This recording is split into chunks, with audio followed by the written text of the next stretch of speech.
Hello, everybody, and welcome to the first lecture, The Age of Expansion and Conquest, also known as the Age of Discovery, but for purposes that should be kind of understood by now, Europeans weren't discovering anything. They were expanding and conquering into new areas of the world from where they once lived.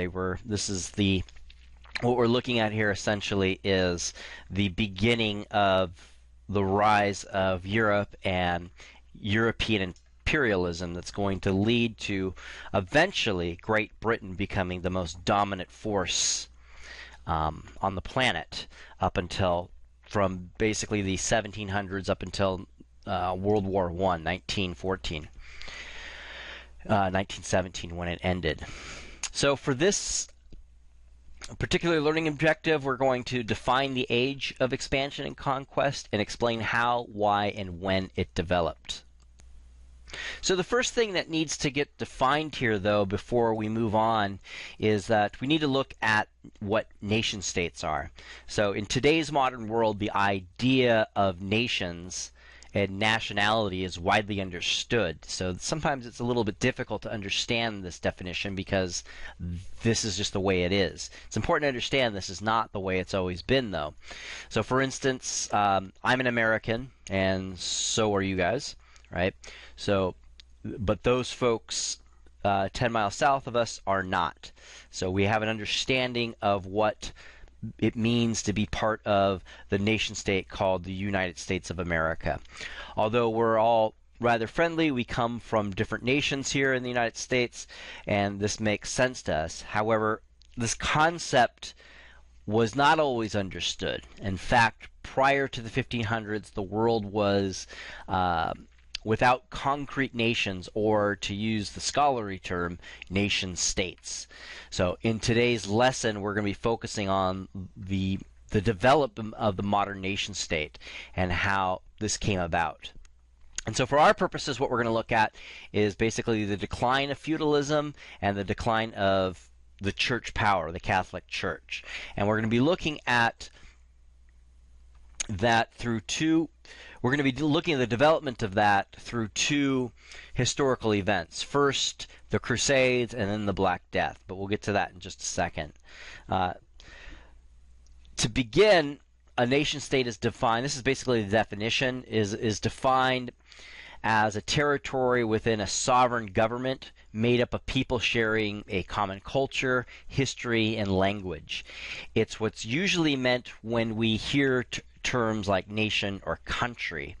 The medieval period of Europe, which lasted from about the 5th to the 15th century, saw most of Europe entrenched in feudalism.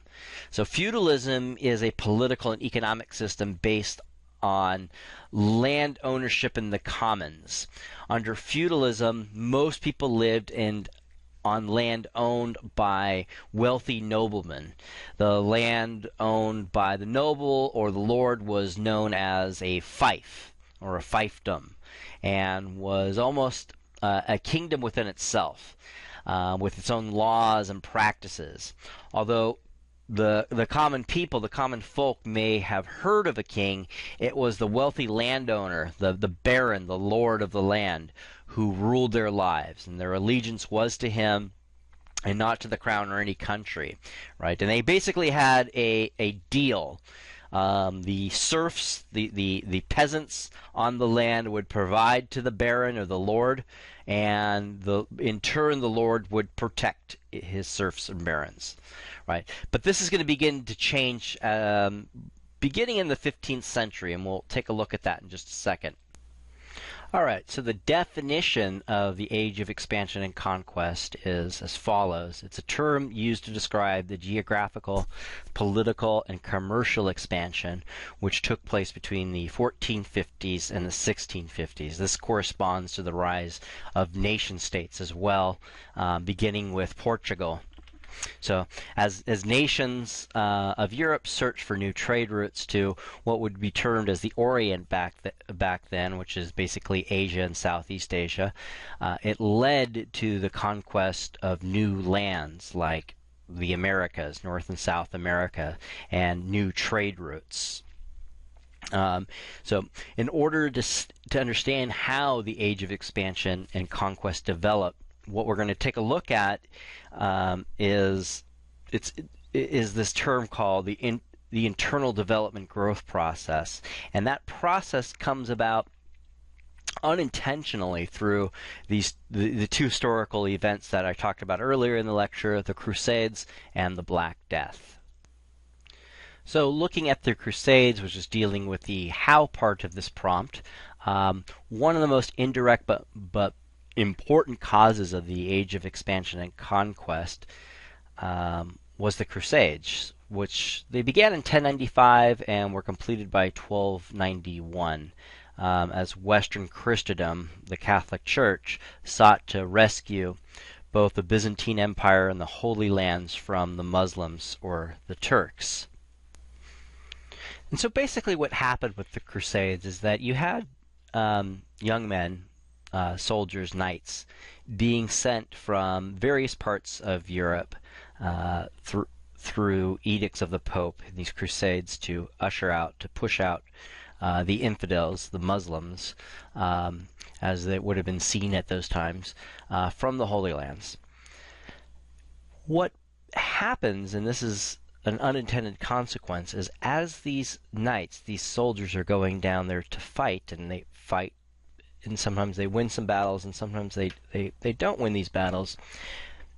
But the unintended consequence is that they become immersed in a culture and a civilization that they did not know existed, and they begin to realize how advanced the civilization is. The Middle East, the Ottoman Empire, the Turks, the Muslims. While the medieval period in Europe is sometimes referred to as the Dark Ages, and it's basically a result of the fall of the Roman Empire. And basically, Western European countries are cut off from international trade, international culture, and are basically left under the constriction of the Catholic Church about what can be done and what cannot be done. As they go down there, they immersed into this new civilization. There are new things that they have never known about. There are new foods that they had never known about. There are new commodities they'd never known about. So spices and silks and dyes, fruits and vegetables are being consumed while they're down there, and some of these products are making their way back to Europe after these various crusades conclude. And what begins to happen is that this is just a hypothetical. The noble or the lord of the land would go in and check in on his newly arriving knights that were victorious at whatever crusade, and that they would share some of these things that they brought back. And since the Lord has the capital to get more of this, because he might be interested in this product called sugar, or these persimmons, or apples, or perhaps opium, maybe you can get more of this. And the knight would say, sure, actually I was made friends with these people, and they told me if I ever had products I wanted to trade, and to come back down. Slowly, this process is going to develop where you're going to begin to have a new class of people develop. And when I say slowly, I mean over the course of several hundred years, these new trade relations begin to develop. And what slowly develops is this new class of people, Western businessmen, sometimes referred to as bourgeoisie. And these are independent, self-assured groups whose interests were commercial more than rational, than the declining noble lords. And what I mean by that is that their source of power can be measured a lot easier than the noble lords. So basically, the noble lords, they do have wealth and money, but that wealth and money is based on a religious belief system that there is some sort of connection to the Catholic Church, and the Catholic Church can be traced back all the way to the Apostle Peter. It's a faith-based power structure where somebody with money based on trade, a businessman, is able to derive and exercise their power based on the money that they have. In other words, they could pay people to protect them, right? And so you can imagine people trading back and forth between Europe and what we now consider the Middle East. This would be a very dangerous enterprise, and so you would have to have people to protect you. Um, and this might go against that need for protection might go against the interest of what most people see of defying the lord of the land or the bishops, the Catholic Church in general. Someone with money from the enterprise of trade could maybe persuade people to ignore their inclinations of being subjects to what is considered irrational power. Right? Rational power being that of somebody who has money and can exercise that based on real life human activity. Now, this is an important thing to keep in mind because this development of independent, self-assured business leaders is going to further develop in Europe, and it's going to be exported to the Americas and British America. And what's eventually going to develop is this class of people in British America who, think about it, are going to essentially exercise their power over an irrational source of power, which is monarchy, right? People like, and this is projecting years in advance, and this is basically what I'm doing here is giving a very general statement of where the founding fathers of the United States got their ideas from, where that source came from. This idea that no matter what your enterprise was, that you had to defer to authority based on a belief system begins to not really make much sense by the time you get to British America. And people like Thomas Jefferson or John Adams or George Washington are going to ask directly, why is it that we have to defer to a monarchy, to somebody who claims their source of power comes directly from God, divine right of king, right? And so that questioning and dismantling of a belief system, divine right of king, begins slowly to erode based on what happens during the Crusades, when indirectly from the Crusades you have these independent trade relations begin to develop slowly and begin to institutionalize themselves, where by the time we get to the late 1400s, early 1500s, mean actual power that they could and these people can actually defy the basic power structure of the Catholic Church. And the other thing that's going to lead to an erosion of the Catholic Church and is going to make way for this new system of power led by basically businessmen, bourgeoisie, is the Black Death from 1347 to 1350. Not too hard to understand. I mean, the population is depleted from 20 to 50% due to this disease. And it begins to weaken the bonds of feudalism. That is, and what's being said there is that the serfs, the peasants, cannot provide for the lords, the barons of the land, and the barons and the lords of the land cannot protect in this kind of devastation.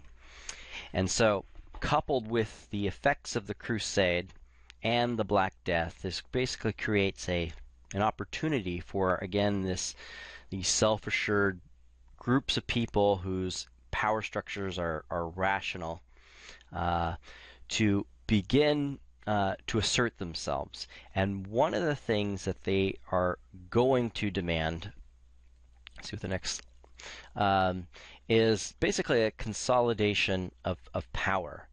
The problem that arises for these folks as they're trading beginning in the early 1300s all the way through the late 1400s is there's lots of people, let me see if I have a map here, yeah, that if you're trading from, one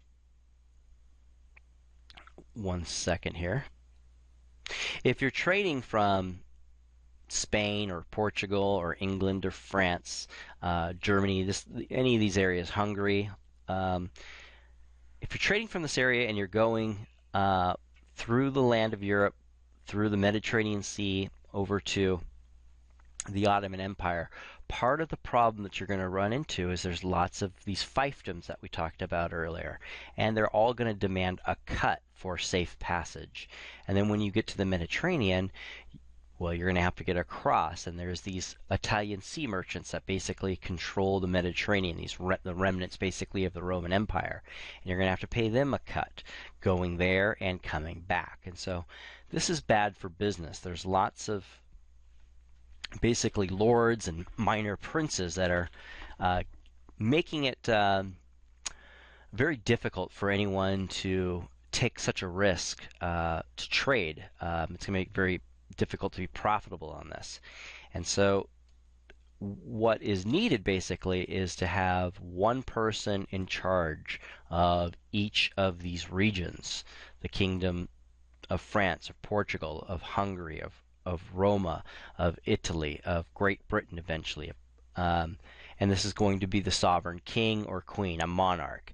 And so glossing over this long history, and this is about a 400-year span of history here, you're going to be seeing the strongest princes of these areas rise to power and consolidate to get the other family members basically in line, and to say, when you see people trying to trade, you leave them alone. You will get your cut, but you don't take it from them directly. And so what that process basically is describing in very general terms is the rise of nation states, the rise of geographical areas where you have people living in it that are bound by custom, by culture, by language, by religion, who are going to be slowly led by a monarch, by a state system that has successfully, through military conquest, consolidated the geographical area and the state power.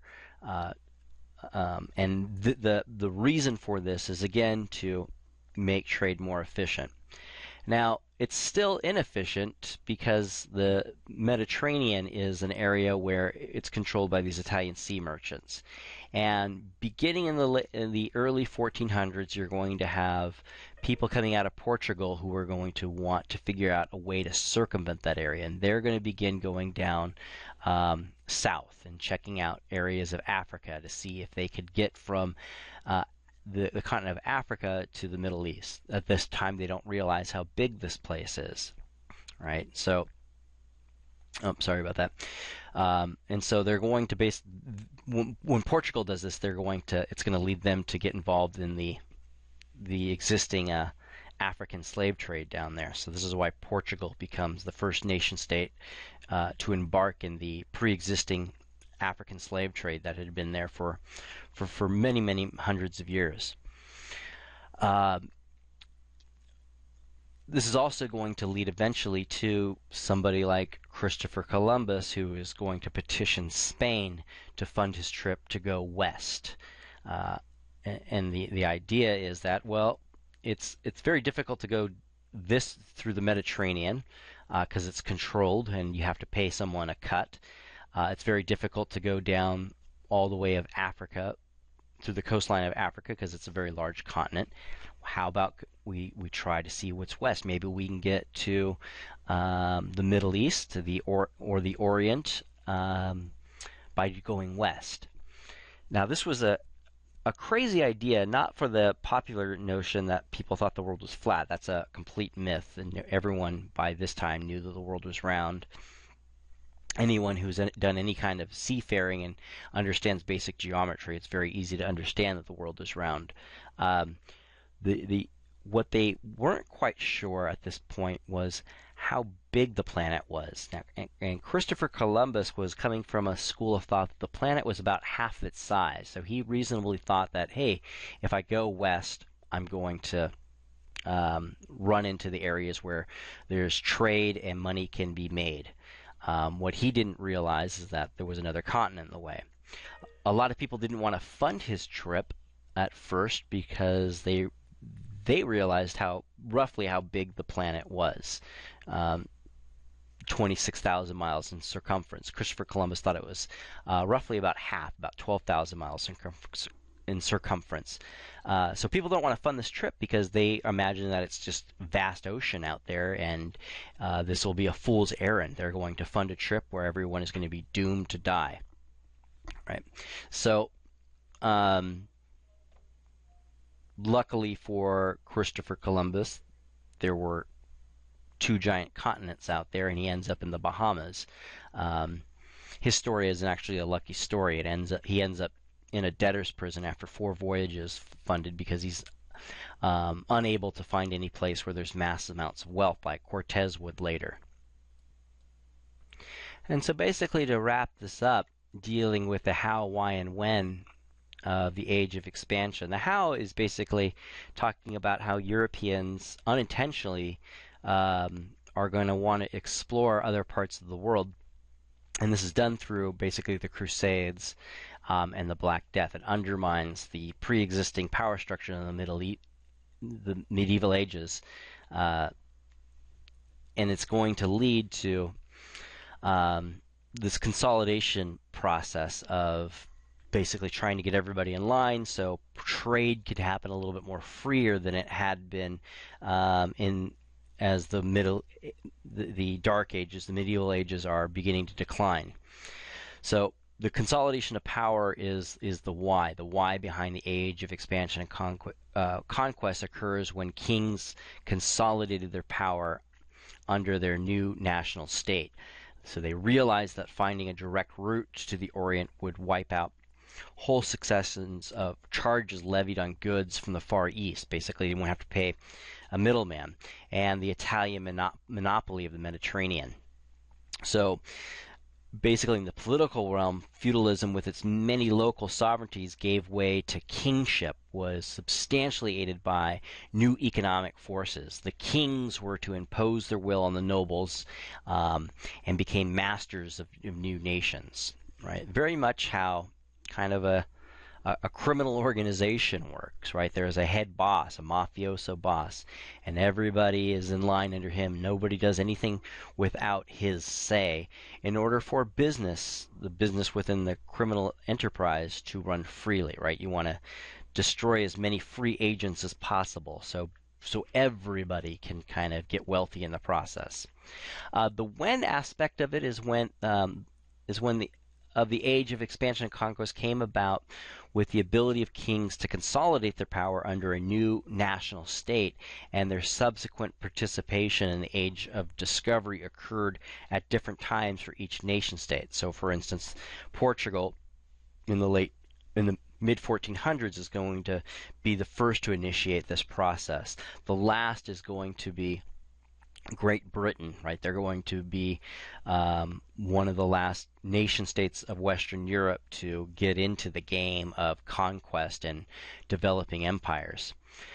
The participation occurred for each nation when the internal development process, the decline of the feudal system, in other words, and the rise of the bourgeois class, the rise of these Western businessmen emerged, causing the new social, economic, and political forces that developed during the Middle Ages was finally completed. Anyway, that's basically the conclusion for Learning Objective 1. We will talk later when we get to Learning Objective 2, so go ahead and get started with that now.